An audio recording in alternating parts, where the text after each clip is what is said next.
বিবি আসিয়া আলাইহিস সালামকে আল্লাহ পাক স্মরণ করলেন, মনে আছে নি? উনি হাসতেছে, ফেরাউন কয় কিরে কর্মচারীরা হাসে কে, এরা তো মারি হাসে কে, এরা মারারও।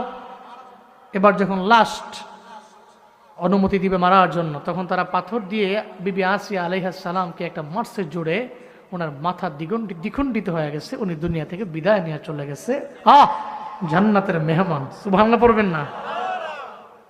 এটা তো আল্লাহর ওয়াদা, ওনার জান্নাতে বিয়ে হবে। কার সাথে হবে যেন? মদিনাতুর রাসূল সাল্লাল্লাহু আলাইহি ওয়াসাল্লামের সাথে বিয়ে হবে, জান্নাতে বিয়ে হবে। বরযাত্রী কে হবে?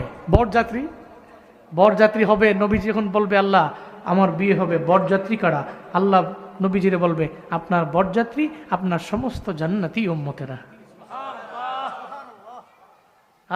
দুনিয়ায় বরের সাথে যাওয়ার জন্য তো আমরা মারামারি করি, আর যদি কোনোভাবেই আমাদের দাওয়াত না দেয়, বড়র লোকের দাওয়াত দিছো না, যাইতামই না বিয়াত, একটেহ দিতাম না, যাইতাম না, আমার হিবেত কইছো না, তুমি কইছো, বিপদ ফিরে না কইছো, কথা কোন ঠিক কিনা বলেন? রাগ হয়েছে কেন আমরা? বড়র লোকের নিছে না, হ্যাঁ দাওয়াত দিছে, হ্যাঁ গো ভাই কিন্তু দাওয়াত দিছে, এই দাওয়াত না ধরি বলা, যাইতাম না। এটা দুনিয়ার বরযাত্রী, আর জান্নাতি বরযাত্রী। আপনি নবীজি হবে বর, আপনি বরযাত্রী, সুবহানাল্লাহ পড়বেন না? তো নবী খুশি হয়ে যাবে, নবী খুশি হবে, আমার বরযাত্রী হবে আমার জান্নাতি উম্মতেরা, নবী খুশি। বিয়ে কে পড়াবে জানো? আল্লাহ পাক পড়াবেন। খাওয়াবে কি? মুফাসসিরিনে কেরাম বলেন খাওয়াবে জান্নাতি মানুষগুলোরে।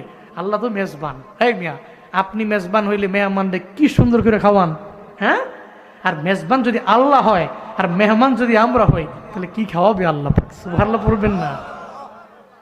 জান্নাতের মধ্যে আল্লাহ পাক রব্বুল আলামিন খাওয়াবে রুটি আর মাছের কলিজার ভুনা, রুটি আর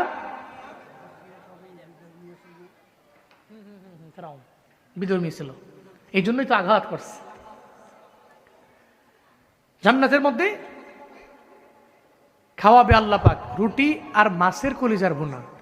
কোত্থেকে আনবে? মুফাসসিরিনে কেরাম বলেন এই যে মাছের কলিজার ভুনা, একটা মাছের কলিজার ভুনা, কয়টা? একটা। খুব খেয়াল রাখবেন, এক মাছের কলিজা ভুনা দিয়ে আল্লাহ সমস্ত জান্নাতি মানুষগুলোরে আপ্যায়ন করবে। কত বড় মাছ! আল্লাহু আকবার! আল্লাহ জমিন বানাইছেন, জমিনটারে বানানোর আগে আল্লাহ পাক রব্বুল আলামিন আগে বানাইলেন একটা মাছ। কি বানাইছেন? জমিন বানানোর আগে আল্লাহ বানাইলেন মাছ। মাছের উপরে আল্লাহ পাক দিলেন একটা বাটি, আর এই বাটির উপরে আল্লাহ পাক রব্বুল আলামিন একটা